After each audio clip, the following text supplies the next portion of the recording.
Hello students, आज के video में हम बात करेंगे एनसीईआरटी क्लास 11 चैप्टर 2 एक्सरसाइज 2.1 उसके सॉल्यूशन की। तो देखो स्टूडेंट, कल मैंने आपको कार्टेशियन प्रोडक्ट बताया हुआ था। ओके, तो कार्टेशियन प्रोडक्ट में आपको क्लियरिटी से समझ में आ गया कि कार्टेशियन प्रोडक्ट क्या होता है। उसके बाद मैंने कुछ ऑब्जर्वेशंस बताए हुए थे। तो ऑब्जर्वेशन फर्स्ट था अपना कि अगर दो ऑर्डर्ड पेयर इक्वल हैं, ओके, तो उनके करस्पॉन्डिंग एलिमेंट इक्वल होंगे। मैं मतलब कहने का मतलब इस क्वेश्चन से समझो। ओके, ये आपका क्वेश्चन नंबर फर्स्ट है। आई बात समझ में कि नहीं? अगर दो ऑर्डर्ड पेयर इक्वल हैं तो क्या है, देखो क्वेश्चन नंबर फर्स्ट है आपका x+1 x/3 + 1 y माइनस, ये एक ऑर्डर्ड पेयर लिखा हुआ है। ओके, क्या लिखा है? ये ऑर्डर्ड पेयर जिसके ये एलिमेंट हैं x/3 + 1 एंड y - 2/3। एक ये ऑर्डर्ड पेयर लिखा। तो ये ऑर्डर्ड पेयर इक्वल है ना, ऐसा एक क्वेश्चन एग्जाम्पल में भी किया हुआ था। ओके, तो गिवन अस x/3 + 1 y - 2/3, ये ऑर्डर्ड पेयर इक्वल है 5/3 1/3 के। अब आपको क्या करना है? x एंड y फाइंड करना है। ओके, तो नाउ अब ऑर्डर्ड पेयर इक्वल होते हैं तो उनके करस्पॉन्डिंग एलिमेंट, करस्पॉन्डिंग का मतलब यहाँ से ये फर्स्ट एलिमेंट इसके, यहाँ से ये इसके, इस चीज़ को बोलते हैं करस्पॉन्डिंग। ओके, तो x/3 + 1 इक्वल होगा 5/3 के। ये आप इसको सॉल्व कर लो तो x/3, ओके, ये आप ऐसे कर सकते हो x + 3/3 = 5/3। ये कैंसिल आउट स्टूडेंट, ये उधर चला जाएगा तो x = 2 आ जाएगा। ओके, 5 - 3। उसी प्रकार सिमिलरली उसी प्रकार आपका y - 2/3 = 1/3। तो स्टूडेंट ये आपका क्या हो जाएगा? 3y - 2/3 = 1/3। ये स्टूडेंट आपका कैंसिल आउट हो गया। देखो अब ये -2 उधर चला जाएगा तो 3y = 3 आ जाएगा ना, तो ये कैंसिल आउट, y = क्या आपका 1 आ गया। ओके, क्लियर है कि नहीं? अब स्टूडेंट आपसे क्वेश्चन नंबर सेकंड में वो आपसे बोल रहे हैं। ओके, क्वेश्चन नंबर सेकंड में आपसे बोल रहे हैं if set A has 3 element, set ए में 3 एलिमेंट हैं और सेट बी आपको दिया है, then find number of element in A cross B. तो ए क्रॉस बी में कितने एलिमेंट होंगे? ओके, तो स्टूडेंट ये मैंने कल आपको बताया था, ये थर्ड ऑब्जर्वेशन है। ओके, तो देखो सेट ए में 3 एलिमेंट है ना, तो given us, okay, number of element in set ए = 3 दिया है और सेट बी आपका क्या दिया है? 3 4 5। ओके, तो एन बी आपका क्या हो गया? 1 2 3, 3 एलिमेंट है ना। ओके, अब ए क्रॉस बी में कितने एलिमेंट होंगे? ओके, तो now number of element A cross B, तो कितने ए क्रॉस बी में कितने एलिमेंट? मैंने बताया सेट ए में पी है, सेट बी में क्यू है, तो टोटल कितने? पी इंटू क्यू, यही तो बताया था ना। तो पी की वैल्यू क्या है? 3 × 3। तो आपका क्या हो गया बेटा? आपको क्लियरिटी से समझ में आ गया होगा। ओके, एक बार फिर से समझ लीजिए, एन ए 3 दिया है, नंबर ऑफ एलिमेंट सेट ए 3 ये बोल रहे हैं, और सेट बी आपका ये दिया है, तो n number of element in set B 1 2 3 3 हो गए। कोई दिक्कत नहीं ना? कल मैंने बताया था number of element in A cross B में कितने, यदि ए में पी है, सेट ए में सेट बी में क्यू है, तो ए क्रॉस बी में कितने एलिमेंट होंगे? P into Q. तो number of element A cross B equal 3 × 3 = 9। करते हैं next question. Pause the video and note down. Students अब है आपका थर्ड क्वेश्चन। देखो G एक सेट दिया है, H एक सेट दिया है, आपको G × H and H × G find करना। देखो कुछ है नहीं। ओके, आप खुद से भी कर सकते हो इसको। तो पहला क्वेश्चन आपका क्या है, ये आप लिख लें, गिवन अस लिख लो पहले। गिवन अस G इक्वल क्या है आपका? 7, 8 और H इक्वल बेटा आपका क्या है? 5 4 2। ओके स्टूडेंट्स, अब आपको देखो जी क्रॉस एच फाइंड करना है। ओके, तो जी क्रॉस एच कैसे, 7 की मैपिंग क्या है, 5 से करवाओगे, 4 से एंड 2 से। ओके, आप ऐसे भी ये तरीका बेस्ट है। ओके, ये जी है, ये क्या है, एच है। ओके, आप ये इस प्रकार से ये एच और ये आपका क्या है 7,8 जी सेट है और 5 4 2। ओके, तो 7 की 5 से, 7 की 4 से, 7 की 2 से। ओके, तो आपका क्या ये एक सेट ही होता है जी क्रॉस एच बेटा। ओके स्टूडेंट, मैं पहले ही बता चुका हूँ कि जी क्रॉस एच क्या है, एक सेट होता है। ओके, तो इसमें क्या होते हैं, ऑर्डर्ड पेयर होते हैं। इसके एलिमेंट किस प्रकार से होते हैं, ऑर्डर्ड पेयर एलिमेंट। आई बात समझ में कि नहीं। तो 7,5, उसके बाद क्या 7,4, उसके बाद आपका क्या 7,2। अब आपको क्या है, अब देखो 8 की 5 से, 8 की 4 से, 8 की 2 से, तो 8,5। ओके, उसके बाद 8,4, 8,4, अब 8,2। ओके, ये आपका क्या हो गया जी क्रॉस एच। अब आपको क्या एच क्रॉस जी फाइंड करना है। तो एच क्रॉस जी स्टूडेंट कैसे, ये आपका एच सेट हो गया, ये आपका जी, एच में क्या 5 4 2। ओके, और 7 8, तो 5 की 7 से, 5 की 8 से। ओके, तो 5,7 एंड 5,8। अब आप समझ ही गए होंगे 4 की 7 से और 4 की 2 से क्या मैपिंग। ओके, तो 4,7 और 4,8। अब क्या 2 की 8 से मैपिंग करवाई जाएगी, वो सॉरी 2 की 7 से और 2 की 8 से, 2,7 और 2,8। आई बात समझ में कि नहीं। तो ये हो गया आपका क्या, ये आपका जी क्रॉस एच है, ये आपका एच क्रॉस जी है। ओके, करते हैं next question. Pause the video and note down. Students, अब एग्जाम्पल वो सॉरी एक्सरसाइज का क्वेश्चन नंबर 4। तो क्वेश्चन नंबर 4 क्या है, state each of the state whether each of the following statement are true और फॉल्स। सबसे पहले आपको ये बताना है कि जो स्टेटमेंट 1 2 3 आपके पास लिखे हुए हैं ये ट्रू है या फॉल्स है। ओके, उसके बाद if the statement is false, यदि कोई स्टेटमेंट फॉल्स है तो उसको सही लिखना है, बोल रहे हैं ना, रिराइट करेक्टली, उसको क्या है सही करके लिखो। तो स्टूडेंट पहला क्वेश्चन है आपका P इक्वल ये है, Q इक्वल ये है, तो P क्रॉस Q आप चेक कर लो ना। ओके, ये सेट P है। ओके, जिसमें क्या है MN एलिमेंट है, MN। ओके, ये क्या है सेट Q है, ये P है आपका, और इसमें NM। तो पहले आप M की N से और M की M से, तो P cross Q equal to क्या होगा MN। ओके, और फिर क्या MM। ओके स्टूडेंट, इसको डबल M नहीं पढ़ना है। ओके, अब क्या N, N, और क्या उसके बाद N की M से, N, M। ये आपका क्या है P क्रॉस Q आ गया। ओके, जबकि आपको तो P क्रॉस Q क्या दिया है MN, NM, तो ये तो गलत है ना। वो ये बोल रहे हैं कि P ये है, Q ये है, तो P क्रॉस Q ये है, तो क्या हो गया आपका फॉल्स।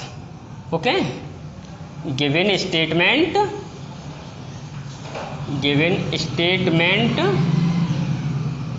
Is false. अब वो ये बोल रहे हैं आपसे फॉल्स है तो सही करके लिखो, तो ये सही करके लिख तो दिया। आई बात समझ में करी। तो अब स्टूडेंट्स, अब है आपका A and B are non empty set, A and B are non empty set. Non empty set समझते हो, नॉन एम्प्टी मतलब एम्प्टी नहीं है, चाहे वो फिनाइट हो सकता है, ओके, चाहे इनफिनाइट हो, उसके अंदर फिनाइट एलिमेंट हो, आई बात समझ में, या इनफिनाइट हो, मतलब एम्प्टी नहीं हो। ओके, आई बात समझ में। ए और बी क्या है, दो नॉन एम्प्टी सेट है, A cross B is non empty set, तो क्या है देन तब ए क्रॉस बी भी नॉन एम्प्टी सेट होगा। तो कल मैंने बताया था कि ए के अंदर जैसे ये देखो ये है, ओके, ये आपका सेट ए सब कंसीडर कर लो थोड़ी देर के लिए, ये आपका सेट क्या है बी है। तो ए में क्या है, फिनाइट एलिमेंट है, बी में भी फिनाइट एलिमेंट है, चेक कर लो ना। तो ए क्रॉस बी में देखो फिनाइट एलिमेंट है ये 1 2 3 4, ओके, आई बात समझ में कि नहीं। और तो क्या बोल रहे हैं, नॉन, आपको क्लियरिटी से आ गया। Then A cross B non empty set, तो ए क्रॉस बी भी क्या है, ए क्रॉस बी भी नॉन एम्प्टी सेट ही होगा जिसके अंदर ऑर्डर्ड पेयर होंगे एक्स वाई, ओके। उनने एक्स वाई करके दिया है, मैंने ए कॉमा बी बताया, जिसके अंदर क्या है एक्स वाई एलिमेंट। और एक्स कैसे होगा, जो एक्स है वो सेट ए से, पहले वाला सेट ए से बिलोंग करेगा, दूसरा वाला सेट बी से। तो ये आपका क्या है, ट्रू है। आई बात समझ में कि नहीं। अब स्टूडेंट ए इक्वल ये दिया है, बी इक्वल ये दिया है, तो वो आपसे पूछ रहे हैं ए क्रॉस बी इंटरसेक्शन फाई होगा। तो स्टूडेंट इसमें इसकी कोई ज़रूरत नहीं, यहीं से कर लेते हैं। देखो A intersection B intersection phi, आई बात समझ में, ये मैंने कल ही आपको समझाया है। तो बी इंटरसेक्शन फाई, जैसे आप फाई का किसी से इंटरसेक्शन करवाओ तो क्या आएगा, फाई ही तो आएगा। अरे फाई मतलब कॉमन एलिमेंट जिसके अंदर कोई एलिमेंट ही नहीं है वो सेट है, ओके। तो बी इंटरसेक्शन फाई आपका क्या हो गया, फाई हो गया। अब ए क्रॉस फाई क्या हो जाएगा, अब कल ही मैंने बताया ए क्रॉस फाई क्या होगा, फाई ही तो होगा। अरे यार ए, जैसे ये सेट है एम एन, और ये क्या है, मान लो कोई सेट है जिसके अंदर एलिमेंट ही नहीं है, एम्प्टी सेट है ये, ओके, एम्प्टी सेट। आई बात समझ में कि नहीं। अब आप इसकी मैपिंग किससे करवाओगे, इधर कोई एलिमेंट है मैपिंग करवाने के लिए, तो क्या फाई ही तो हो जाएगा। तो ये भी स्टेटमेंट आपका क्या है, ट्रू ही लिखा हुआ है, ओके। ये स्टेटमेंट आप ऐसे लिखोगे, given statement is true, given statement is true, okay.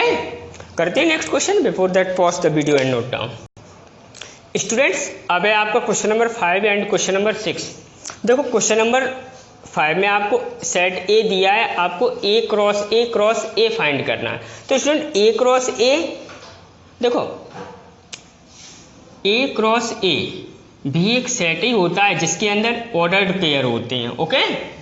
A cross ए क्या है, एक सेट होता है जिसके अंदर ऑर्डर्ड पेयर होते हैं, सच दैट जो इसका ए है ना, A and B, A and B ये दोनों हैं बिलोंग करते हैं सेट ए से। आई बात समझ में कि नहीं। ए क्रॉस ए क्या है, और वही कल मैंने ए क्रॉस ए बताया। तो इसके अंदर ऑर्डर ट्रिपलेट होते हैं, ओके। तो यहाँ पे A B and C belong to set A से करते हैं, यानी कि ये जो इसके अंदर ऑर्डर्ड पेयर होंगे ये इसी से बिलोंग करेंगे, सेट ए से। कन्फर्म है कि नहीं, ओके। तो स्टूडेंट करते हैं सबसे पहले ए क्रॉस ए। तो ए क्रॉस ए आपका क्या होगा, ए की ए से ही तो मैपिंग करवाना है, ओके। तो ये सेट ए है, ये बी है, ओके। -1 1 और क्या -1 1, तो -1 से -1 की 1 से, ओके। यानी कि -1 -1, ओके। अब -1 1, ओके, -1 1, अब 1 की -1 से 1 -1, अब 1 की 1 से, यानी कि इस प्रकार से, ओके। स्टूडेंट इसको मैं क्लियर किए देता हूँ आपको, 1 की 1 से, ओके। स्पेस थोड़ा कम था इसीलिए क्या है मैंने वो इरेज कर दिया, ओके। अब स्टूडेंट आपको क्या फाइंड करना है, ए क्रॉस ए। तो ए क्रॉस ए, अब आप ए क्रॉस ए क्या होगा, ए क्रॉस ए की आप क्या ए से मैपिंग करवा दो, ओके। यानी कि मैं यहाँ पे कर रहा हूँ, फिर मैं क्लियर कर दूंगा, ओके, इरेज। तो ए क्रॉस ए आपका क्या है, देखो -1 इसके अंदर यही तो एलिमेंट है, एलिमेंट ऑर्डर्ड पेयर में है ना, क्रॉस कार्टेशियन प्रोडक्ट में, ओके। अब क्या -1, -1, अब 1, -1 और 1, 1। अब इसके अंदर क्या है, ए के अंदर ये ए क्रॉस ए है और ये ए है, ओके। ये 1 और आपका सेट ए क्या है, -1 1, ओके। अब आप इसकी क्या है, इससे मैपिंग, इसकी इससे मैपिंग, ओके। यानी कि आपका अब इसमें ऑर्डर ट्रिपलेट हो जाएंगे, यानी कि -1 और क्या -1, ओके। अब क्या -1 -1 1। अब अगला क्या, अब इसकी इससे, इसकी इससे, ओके। यानी कि -1 1 -1। ओके, अब स्टूडेंट ऐसे ही आपको फिर ये इसकी इससे ओके, फिर इससे ऐसे आपको क्या है कर लेना है। ओके, ये आपके 4 तो मैंने लिख दिए। ओके, अब आपकी इससे ओके, तो 1 1 1 -1 उसके बाद 1 -1 1 ये हो जाएगा। उसके बाद 1 1 -1 और 1 1 1 ये आपको इधर लिख देना है। आई बात समझ में? आपके कर लोगे। ओके, अब स्टूडेंट आपका क्या है, और ये आपको फिगर इधर ही बनाए रखना है, मैं इरेज कर रहा हूं। ओके, आप पॉज करके ओके बना लोगे। ओके, अब A cross B equal to ये दिया है। ओके, तो आपको फाइंड करना है A एंड B। तो देखो स्टूडेंट, B नो यहां से सॉल्व है। Okay, B no A cross B equal to एक सेट होता है जिसके अंदर क्या है ऑर्डर्ड पेयर होते हैं। और ऑर्डर्ड पेयर किस प्रकार से होते हैं, ये जो सेट ये A से बिलोंग करेगा। Okay, such that A belong to A। Okay, यानी कि small a belong to capital A and B belong to B। ये हो गया आपका। अब स्टूडेंट देखो, इसके अंदर भी ऑर्डर्ड पेयर ही तो हैं। ओके, देन आपको स्टूडेंट ये यहाँ पे मैंने ओके आप गिवेनेस करके ये और उतार लेना यहाँ पे, तब उसके बाद ये सॉल्व करोगे। ओके, अब देन अब देखो A B इसमें ऑर्डर्ड पेयर होंगे। A बिलोंग करेगा A से, B बिलोंग करेगा B से। तो यहाँ पे ये जो ये दिस एंड दिस लिखा हुआ है, तो ये तो सेट A के एलिमेंट है ना। तो देन सेट A इक्वल क्या हो जाएगा A, B। आई बात समझ में कि नहीं? और सेट B आपका क्या हो जाएगा बेटा X, Y। बिल्कुल क्लियर है कि नहीं? करते हैं next question. Pause the video and note down. Students, अब है आपका क्वेश्चन नंबर 7। देखो क्वेश्चन नंबर 7 में आपको set A, set B, set D दिया है। तो आपको पहले क्वेश्चन में क्या है वेरीफाई करना है A cross B intersection C ये इक्वल होगा A cross B intersection B cross C, वो A cross B intersection A cross C के इक्वल होगा। ये आपको वेरीफाई करना। उसके बाद अगला, तो अगले में देखते हैं। पहले आपको क्या है A क्रॉस B इंटरसेक्ट। तो देखो सबसे पहले गिवेनस सेट A आपका क्या है स्टूडेंट 1, 2। ओके, सेट B आपका क्या है 1, 2, 3, 4। ओके, सेट C आपका क्या है 5, 6। ओके, और D आपका क्या है 5, 7, 6, 8। स्टूडेंट अब आपको देखो A cross B intersection C से A का क्रॉस करवाना है। ओके, तो सबसे पहले तो आपको B इंटरसेक्शन C ही फाइंड करना होगा। तो B इंटरसेक्शन C मतलब ये B है, ये C है। इसमें क्या करना है आपको इसके कॉमन एलिमेंट लिखना है। ओके, तो देखो B एंड C में आपका क्या कुछ कॉमन आ रहा है। इसमें 1, 2, 3, 4 है, इसमें 5, 6 है। तो ये आपका क्या है 5 आ जाएगा ना। चेक करो B इंटरसेक्शन C क्या है आपका 5 आ जाएगा ना। क्लियर है? वो तो 5 आएगा ही। ओके, कुछ कॉमन ही नहीं है। आई बात समझ में नहीं? अब आपको क्या है, अब आपको फाइंड क्या करना है A cross B intersection C। A cross, अब आप पहले एक काम करो, पहले A क्रॉस B फाइंड कर लो। ओके, या पहले इसको A cross B intersection C। Okay, अब देखो स्टूडेंट B इंटरसेक्शन C तो 5 ही है। ओके, तो आप अगर किसी सेट का 5 से क्या है कार्टेशियन प्रोडक्ट करवाते हो तो वो 5 ही आ जाता है। अभी थोड़ी देर पहले ही किया है। क्लियर है कि नहीं? तो ये आपका क्या है 5 आ गया। अब इसको भी आपको 5 ही लेके आना है। ओके, अब आपको क्या निकालना है A क्रॉस B। ओके, तो A क्रॉस B आपका क्या होगा ओके 1 की 1 से, 1 की 2 से, 1 की 3 से, 1 की 4 से क्या है मैपिंग करवाओगे आप। तो मैं अब फिगर नहीं बना रहा हूँ। सेट A के हर एलिमेंट की सेट B के हर एलिमेंट से क्या है मैपिंग करवाई जाएगी। ओके, यानी कि 1, 1, 1, 2, 1, 3 और क्या 1, 4। अब 2 की 1 से, 2 की 2 से, 2 की 3 से और क्या 2 की 4 से। ये आ गया बेटा आपका क्या A क्रॉस B। अब क्या B cross C।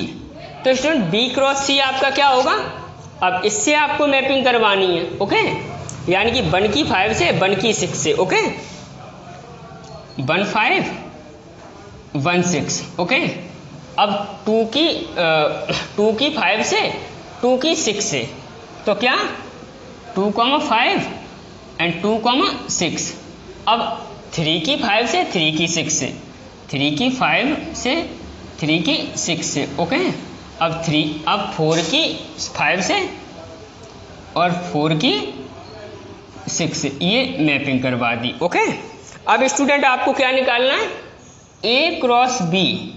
Okay, intersection B cross C। तो स्टूडेंट देखो इसमें और इसमें आपका कुछ कॉमन मिल रहा है। देखो 1 1 इसमें है नहीं है। ओके, कॉमन ही तो देखो A cross B cross C में कॉमन ही तो देखना है। ओके, इंटरसेक्शन निकालना है। अब भी अगर तुम इंटरसेक्शन का मतलब नहीं समझ पाए तो फिर समझ कभी नहीं पाओगे। ओके, अब देखो 1 2 इसमें है, इसमें कहीं है 1 2 नहीं, 1 3 है, इसमें कहीं है 1 3 देखो नहीं है ना, 1 4 इसमें है कहीं नहीं है। देखो 2 1 है, इसमें है नहीं है, 2 2 इसमें है, इसमें नहीं है, 2 3 इसमें है, इसमें नहीं है, 2 4 इसमें है, इसमें भी नहीं है। ओके, यानी कि ये आपका क्या हो रहा है, फाई आ रहा है कि कुछ कॉमन नहीं है तो फाई है। तो 10 आपका क्या है, प्रूव तो हो गया 10 क्या A cross B intersection C is equal to A cross B intersection B cross C। आई बात में दोनों की वैल्यू 5 है। अब स्टूडेंट ये आपको क्या है, इतना करने के बाद ये नोट करना है। ओके, अब आप क्वेश्चन नंबर 2 करते हैं। Before that pause the video and note down. Students अब आपको क्या है, सेकंड में आपको क्या बताना है, A cross B is a subset of B cross D। यानी कि B क्रॉस D का A क्रॉस B एक सबसेट है। आई बात समझ में, यानी कि B क्रॉस D में A क्रॉस B होना चाहिए। A क्रॉस B पार्ट होगा B क्रॉस D का अगर सबसेट है तो। क्लियर है कि नहीं? देखो मेरी बात आपको क्लियरिटी में समझ में आती होगी। ओके, तो सबसे पहले क्या है, B क्रॉस D ही फाइंड कर लेते हैं। तो देखो B क्रॉस D यानी कि इसकी क्या है, इसके हर एलिमेंट से मैपिंग करवाओगे। ओके, यानी कि 1 की 5 से 7 से 6 से 8 से, तो 1 5 1 7 1 6 और क्या 1 8। अब क्या है 2 की 2 5 2 7। स्टूडेंट आपको पता है ना ये चीज़ें कहाँ से लेके आ रहा हूँ, 2 6 ओके 2 8। अब क्या 3 की 5 से 3 5 3 7 3 6 3 8। ओके, अब क्या 4 की 5 से, ओके मैं ये इधर लिख रहा हूँ कोई दिक्कत नहीं है, 4 5 4 7 4 6 और 4 8। ये स्टूडेंट आपका क्या आ गया, B क्रॉस D आ गया। अब क्या A क्रॉस C निकालना है। तो यानी कि ओके, यानी कि 1 की 5 से 1 5 ओके, और उसके बाद 1 की 6 से 1 6। अब 2 की 5 से 2 5, उसके बाद 2 की 6 से 2 6 ओके। A क्रॉस C मतलब सेट A के ईच एलिमेंट की सेट B के ईच एलिमेंट से क्या है मैपिंग करवाओगे। ओके, तो ये करवा दी। अब देखो B क्रॉस D में A क्रॉस C है। देखो 1 5 इधर है, इधर भी है। ओके, मतलब इसमें है, इसमें है। ये 1 6 ये रहा, 2 5 ये रहा, 2 6 ये रहा। ओके, यानी कि आप क्लियरिटी में समझ गए होगे। A cross C B cross D का एक पार्ट होगा। आई बात समझ में करी? तो it is clear that, what clear that A cross C is the part of B cross D.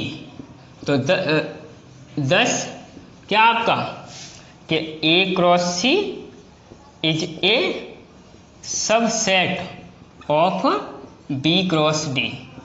Okay, A cross C इसका पार्ट है। देखो पार्ट दिखाई दे रहा है आपको, इस सेट का ये पार्ट है, देखो हिस्सा है, इसी के एलिमेंट इसमें लिखे हैं।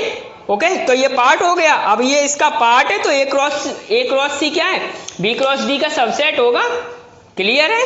Pause the video. Question number 8, question number 9 and question number 10 मैं अगले वीडियो में अपलोड करूंगा। ओके, क्योंकि फिर वीडियो का साइज थोड़ा बड़ा हुआ जा रहा है। ओके, और अगले क्वेश्चन में क्या है, कम से कम 10 या 12 मिनट लगेंगे एक क्वेश्चन में।